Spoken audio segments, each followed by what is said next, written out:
Why, hello there, everyone. If you have been keeping up with Gundam the Witch from Mercury, then you would know that for some reason, last week we didn't get an episode, but now Suletta Sundays are officially back, which means by proxy, I will be resuming the weekly episode reviews, this week being episode 7. And I'm recording this on Monday night. I just recently watched it, which is obviously a day after it aired, and I had actually been seeing a bunch of fan art on Twitter. I didn't see any spoilers or anything per se, but I kept seeing a bunch of fan art of Suletta and Miorine in dresses, so I already knew that this was going to have some kind of dance or party or something like that, which kind of conditioned me into expecting some kind of filler episode, but this was anything but, because so many developments were made in this episode. Even though we didn't get any actual mobile suit fighting, so many things happened. So I'm going to try to go through this quickly, because otherwise this video will be pretty long, because I'm pretty sure this is the largest amount of notes I have had to write for any of these episodes so far. So hopefully going through it chronologically. Well, before going through it chronologically, firstly, I went back and finally rewatched the prologue. I kept on saying that I would go back and rewatch it because when I initially watched the prologue before anything else, as one would do, since the prologue was available before anything else, there was so much. There were so many politics and factions and characters and all these things being said, all of this expo dumping. And even at the time, I realized, okay, I'm probably not going to really remember a lot of this very well because there's very little context to connect it to, right? So I knew that later on, maybe about, 5 or so episodes in, I would probably go back and rewatch the prologue, because going back and rewatching the prologue has a bit more meaning to it, right? And I figured since last week we didn't get a new episode, this would be the perfect time to catch up, right? And I have to say, watching the prologue again, there is so much foreshadowing in there if the whole theory about the Ariel's funnels being Suletta's sisters really is true. If that theory ends up being true, if Ariel is Eric and the funnels are her other siblings, then there is so much weird foreshadowing in the prologue that obviously went over my head, and I assume went over everyone else's head as well. So even if you guys remember what happened in the prologue really well, I actually recommend you go back and rewatch that, or maybe just wait and see if the theory ends up being true, and then once it's proven true, if it is going to be proven true, then go back and rewatch it, because I bet there's even more foreshadowing in there that we don't even know yet, since we're only 7 episodes in. But aside from that, the main 2 questions going into episode 7 were, 1, how would the Bennett group react to Pale Technologies just blatantly using a Gundam in the last duel, right? The Faract or the Faract. That was obviously a Gundam, and so I was wondering the whole time, why are they confidently just violating the rules in broad daylight like this, right? Well, metaphorically in broad daylight. I don't know if I would call it broad daylight in space, but you get my point. And the second question was, would Suletta know that the real Elan isn't her Elan? So before I get to that one, I'll answer the other one first, because that second question doesn't get answered until later into the episode. But as for the first question, that actually sort of partially gets answered immediately. So the Bennett group approaches Pale Technologies, and they say that they will forgive Pale Technologies for using a Gundam if they cooperate with them. And at this point in the episode, you don't know exactly what that is, but they say that their end goal, at least as far as they want to reveal it to Pale Technologies, is they want to figure out what Delling's true motives are. Okay, that's a little interesting, right? So all you know is that they are or not forgiving necessarily, but pardoning the use of a Gundam in hopes that Pale Technologies will cooperate with some kind of plan they're doing, right? And then it cuts to the main site of this whole episode, the main event, and it's called an incubation party, which sounds a little weird to me. But what it basically is that it's basically a Kickstarter party, right? It's where business ideas are pitched. They're kind of pitched like a Kickstarter, and people are able to fund it right there on the spot. And if it doesn't get the funding, then it doesn't take off. But if it does get the funding right then and there, then it's some kind of new business startup, right? And normally, only the members from the houses are supposed to be there, with the exception of the holder. So even though Suletta isn't a member of one of those houses, Suletta is an anomaly. She gets special permission to show up just because she's the holder. And by proxy, she's able to invite her own guests. So that is why I'm assuming Miorine could go there either way, because she is, the daughter of the main guy. But aside from her, she brought some of the other people from her house, even though they're not from like one of the big 3 houses or whatever. I was wondering, as soon as I saw them, I was wondering how the heck did they get in, because they were even wearing their student uniforms and they made a point of it. And they had never been to something like that before, but this was the first time that they could go because of being invited as a guest, right? And looking at my notes, just want to make sure I'm keeping track of where I am. Oh yeah, speaking of the incubation party, with all these business ideas being pitched, it was kind of funny because we got an SD Gundam. In a way, we got an actual SD Gundam to show up in a non-SD Gundam show, because in one of those slideshows they were showing on the screen, you saw a little chibi SD version of a mobile suit and some kind of diagram of some kind of business projection. So I thought that was funny. But anyways, they show up. Miorine and Suletta are in dresses, so the fan art actually was based on something, and Suletta is borrowing a dress from Miorine. And I was really hoping that part of me was hoping that Loran in a dress would show up in the background or something, make a cameo. But either way, I'm sure he would be proud. And this is interesting. Shadiq and Miorine apparently have some kind of history with each other, but that doesn't really get elaborated upon. There are a few things in this episode that are just sort of proposed, but are not followed up on. So that's one of several things, keeping track of that. Then the first big thing that happens is that Suletta's mother is there. Elnora is there. And Suletta tries introducing... Well, Suletta, wants to go meet up with her mom anyway, right? But since Miorine is there, Suletta tries to introduce Miorine to Elnora, because Suletta doesn't know that they had already actually kind of met. Not officially, but they've seen each other before, right? Back in one of the earlier episodes when Miorine was defending the Ariel. And so then Elnora sends Suletta off to go do something, so that way she can speak privately to Miorine. And this part's pretty interesting, because Elnora, at first, it's almost as if Elnora is prodding Miorine a little bit to kind of figure out what's going on in Delling's head, learn about him a little bit more through the eyes of his daughter, who probably has a bit more of an accurate perception of him than other people, such as Elnora, right?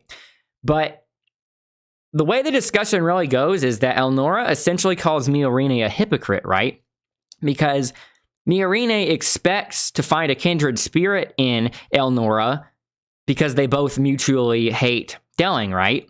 But Elnora sees Miorine as a hypocrite because she is essentially saying that she can't have her cake and eat it too, right? Because she's saying that Miorine is a hypocrite because even though she says she doesn't like her father, she's still at the same time enjoying all of these benefits that come along with being the daughter of this big guy, right? So I think what happened there was actually pretty nuanced. I don't think she was straight up actually thinking Miorine was a hypocrite, right? Like, she was essentially calling her a hypocrite. I don't think she was really believing that, though. I think she just wanted to say that because I think from Elnora's perspective, and I think this was an accurate perspective, right? Especially based on what happens at the end of the episode. From Elnora's perspective, Miorine was sort of on the same side as Elnora, but she just needed a little bit of a push because Elnora's whole point, her whole thesis in a way in this discussion, in this conversation, is that Miorine needed to throw away her pride to actually get back at her father, right? And the example she was using was that she should throw away her pride in terms of being willing to give up all of these benefits she's getting, right? All of this extra respect, namely, just from being the daughter of this big guy. So I think Elnora said that to push her a little bit, right? And it obviously paid off by the end. But also we get something else, and this is another one of those things I was mentioning in terms of the episode introducing something but not necessarily following up on it. There was a little bit of a flashback when Elnora was provoking Miorine. We got maybe like 3 seconds, just a few seconds at most, of some kind of flashback, seemingly a flashback of Miorine, and it was when she was thinking about how much she hates her father, right? And it looked as if it was some kind of funeral, and her father was walking away, and Miorine was standing there looking at whoever was in the casket. And I think it's pretty safe to assume that must have been her mother, considering her mother has been absent this entire time. So I'm thinking either Delling killed her mother, or maybe not necessarily killed her mother, but maybe sort of indirectly caused her death, or maybe Miorine is just upset with the way her father acted and behaved after her mother died, something like that. I'm thinking it's probably something more nuanced like that, right? Rather than him just straight up killing her, because I don't see the show having any kind of villain that one-sidedly, like one-dimensionally evil, right? Jewel was kind of that at first, but then they immediately made him more of a developed character. So I think this show is definitely trying to stick with multi-dimensional characters, right?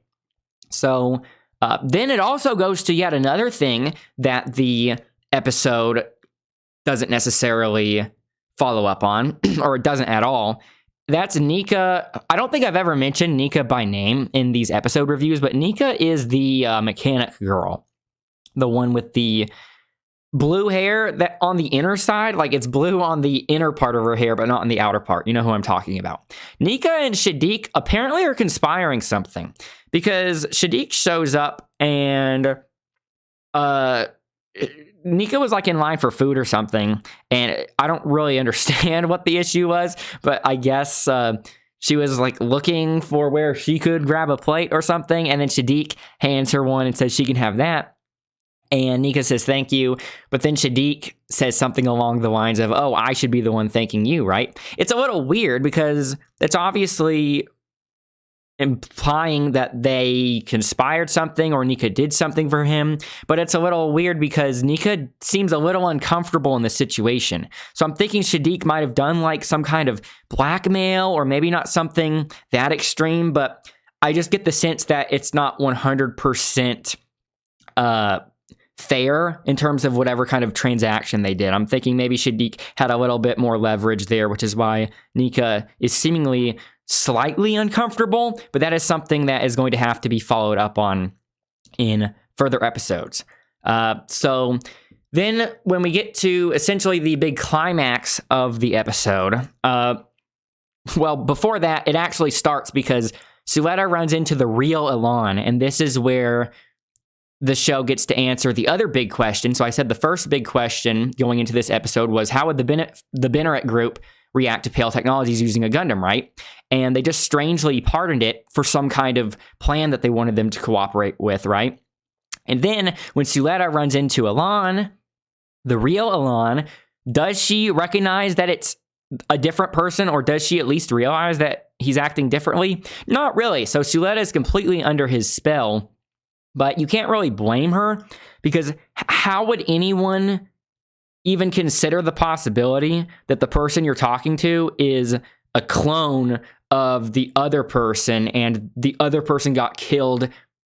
Well, the new person isn't a clone, right? The new person's the original. But how would you ever know that the person you spoke to before was a clone, and the person you're talking to now is the original pretending to be a clone, right? So I can't really fault Suletta. I was thinking at most, or maybe even at minimum. Well, the thing is, at most, I don't think she would be able to figure out that it was a different person. At most, she would just be able to figure out that, maybe this person's acting a little different. Why is Alon acting differently, right? But at minimum, I really thought she was going to think that too. She kind of did, because when she was talking to Alon and Alon was making up these excuses as to why he couldn't talk to her, she was saying something along the lines of, oh, I'm glad to finally see you smiling, right? So she actually did notice that he was acting differently. She just never considered the possibility that it was something wrong, right? And you can't really blame her because, like I said, how would you ever expect something like that? So she's pretty much being fooled by Alon, and he lures her into this stage because she's the holder, and the holder is expected to give a speech. Miorine was actually warning her about this originally. That's why she was originally advising Suletta not to go. So I don't know if she was going to do this anyway, right? Maybe Miorine told her to just sort of lay low and not attract attention, and then maybe they wouldn't know that the holder was there. But Alon basically leads her over to the stage, and Miorine doesn't know where she is, right? And Alon, so it's House Pale is presenting these two people. It kind of feels like a king and queen of some kind of dance or something like that, right? Just reminiscent of it, even though this is obviously much higher stakes and higher caliber, just based on the kind of party this is, right? And so Alon gives his little, it's not really an acceptance speech because you're not getting an award, but House Pale introduces him as basically their pride, right? Because he's the pilot of the Faroct, which they explain is basically the face of their research and technology. And then they introduce Suletta, and then they just straight up start putting her on trial, essentially. They're trying to goad her into essentially criminalizing herself, at least according to the rules of this place, right? Having no Gundams. So they basically trick her into admitting that the Ariel had some kind of synonymous reaction to the Faroct, which they take as proof that the Ariel is a Gundam, because their rhetoric is that only a Gundam can react to another Gundam in that way. And it's kind of crazy that people don't immediately point fingers at House Pale for also using a Gundam to find this, right? Because even if they found out that some other place was using a Gundam, oh, by the way, it's called Shinsei Company. I don't think I've mentioned that by name before on the videos, but Suletta is from Shinsei, right? Someone can correct me if I'm wrong about that. But I thought it was weird that House Pale could point fingers at Shinsei for using a Gundam, even though they themselves had to use a Gundam to discover that, right? It's like doing some kind of illegal search and seizure, and then you find that someone was illegally possessing something, but the means that you used to find said illegal possession were also illegal, so you can't actually incriminate someone if you used illegal means, right?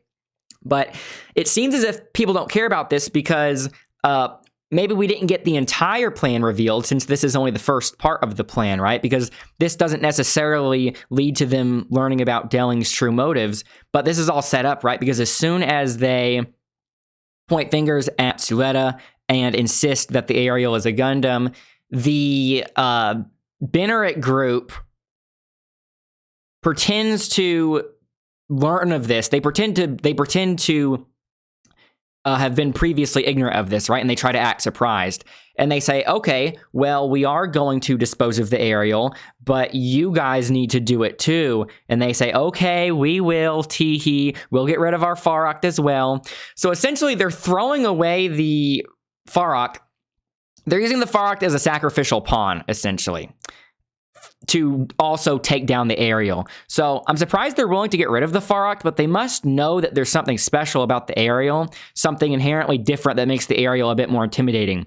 So either they were willing to use the Faroct as a sacrificial pawn, like I said, to take down the Ariel and to get it dismantled, but I'm thinking there's also a possibility that maybe they would somehow seize the Ariel and prevent it from being dismantled, but they would actually steal it, right? So maybe officially it would be dismantled, but they actually would steal it, and then they could reverse engineer it or something like that. And Suletta is pretty much completely out of options here, right? She's literally put on the spotlight. Oh, another thing I skipped, though, was that I thought it was kind of a nice touch that Suletta was actually using some inspiration from Miorine for once, because so far, Miorine has been the one getting influenced by Suletta way more than the other way around, right? Suletta's been much more of the influential one in this whole situation. But early on in the episode, Suletta was acting nervous and didn't have very good posture, and Miorine was being super stern and telling her to stand up straight, right? And Suletta, this was before it all went horribly wrong, right? Before they actually started tricking Suletta, before they started grilling her on stage. But before that, Suletta was starting to have some stage fright, but then remembered Miorine telling her to stand up straight, and then it actually resulted in her acting more confidently. So I thought it was actually nice that they're showing both Miorine and Suletta are benefiting each other in that way, since it's been pretty one-sided thus far. But anyways, that doesn't help now, since she is just completely out in the spotlight, just getting grilled.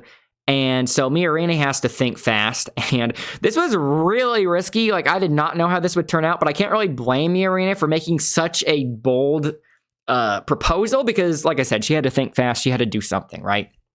So, paraphrasing it, she essentially proposed the merging of Shinsei and Pale technologies, so that way they wouldn't have to get rid of the Faruct or the Ariel, because she was saying that they would do so in accordance with all of those bioethical enactments that were made after the Shinsei company, or after wherever the place Ariel was in the prologue got raided, right? Because after that, or right before that, they had to make all of these new laws regarding bioethical research and development of these Gundams, right?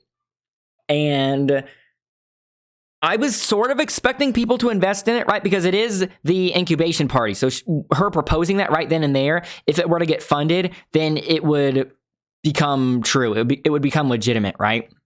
And be seen as legitimate, perceived as it at least.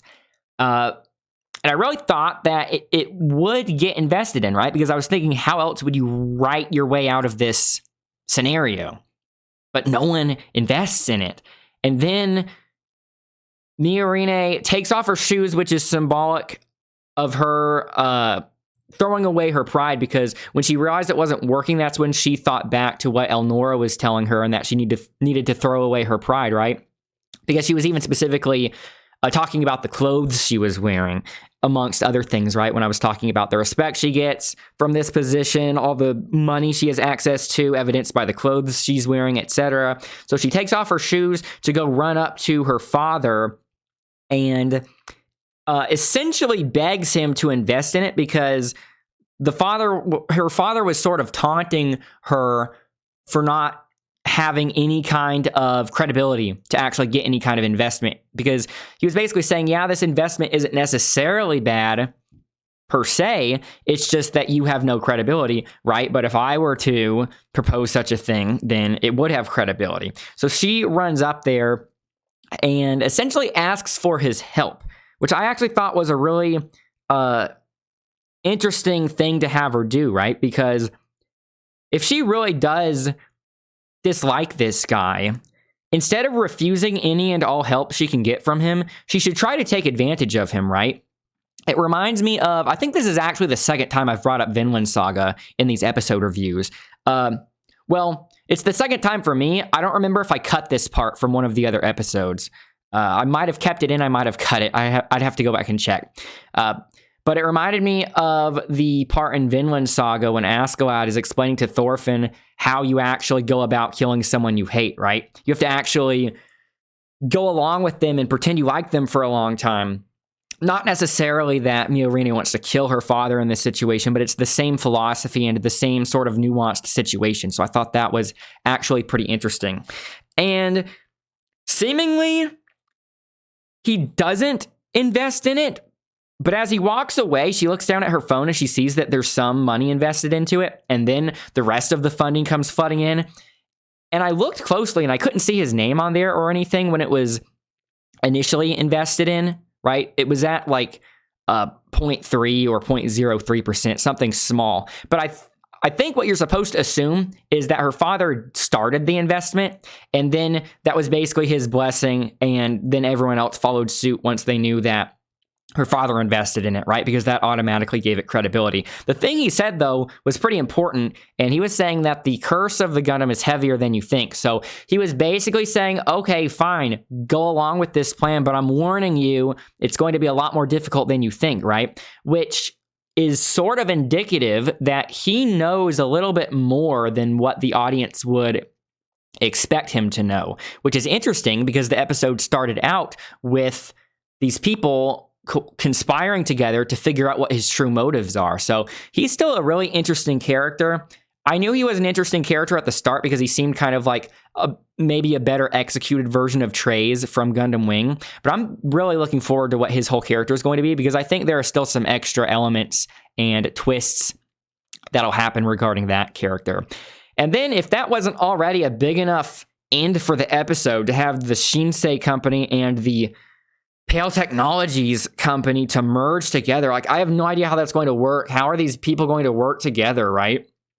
It's weird because, well, firstly, Elnora was led outside of the place because when Suletta was put on the spot right before Miorine came in and tried to save her, Suletta, it was so sad. Again, I really like how they make Suletta an actual vulnerable main character despite being so formidable in the aerial, right? Because in that kind of situation, I felt really bad for her again, just like when she was crying before, because she kept on insisting, no, the aerial is not a Gundam. I told you guys it's not a Gundam.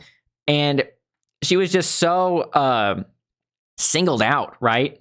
And completely defenseless up there. And she eventually just started calling for her mom, right? But her mom wasn't in there because, like I said, she got lured out. Because it cuts to her mother being outside and she's saying, so what was so important you wanted to talk about that we had to go outside, right? And they were basically just distracting her. And obviously that was to distract her.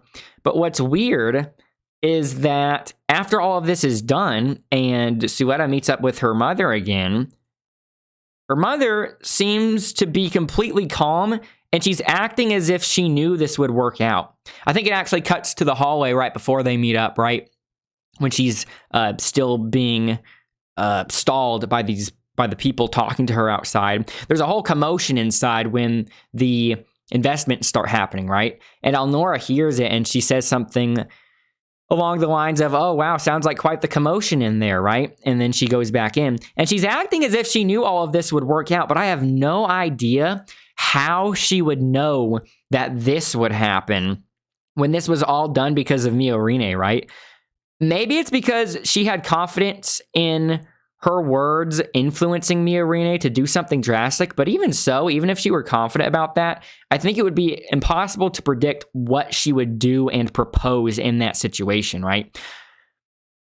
So I'm thinking maybe Elnora had some kind of other plan, but because Miorine did that, she didn't have to do it, so she was fine either way. I think that's one of the biggest questions in this episode is why did Elnora never seem worried at all as if she had this whole thing under control? Because if Miorine didn't propose the merger, I have no idea what Elnora would have done to salvage that situation, right? But like I said, maybe she already had a plan and then this was just a bonus. Maybe this was just an interesting development that she is finding some entertainment in. But when they're finally talking to each other, Elnora and Suletta, it's so funny because Elnora thanks Mio. This is actually the second time she's thanking her because when they first met up in this dance, she was actually thanking Miorine since she never had a chance to properly thank her for defending the aerial when it was initially on trial. But now she thanks her again for saving the aerial yet again. So it's crazy, right? Because Miorine essentially saved the aerial and by proxy saved Elnora twice. And I don't know how Elnora is able to act so calm and collected as if everything's under control when she literally had to get saved by this kid twice in a row, right? But Suletta asks the obvious question. She just straight up asks her mom, the Ariel isn't a Gundam, right?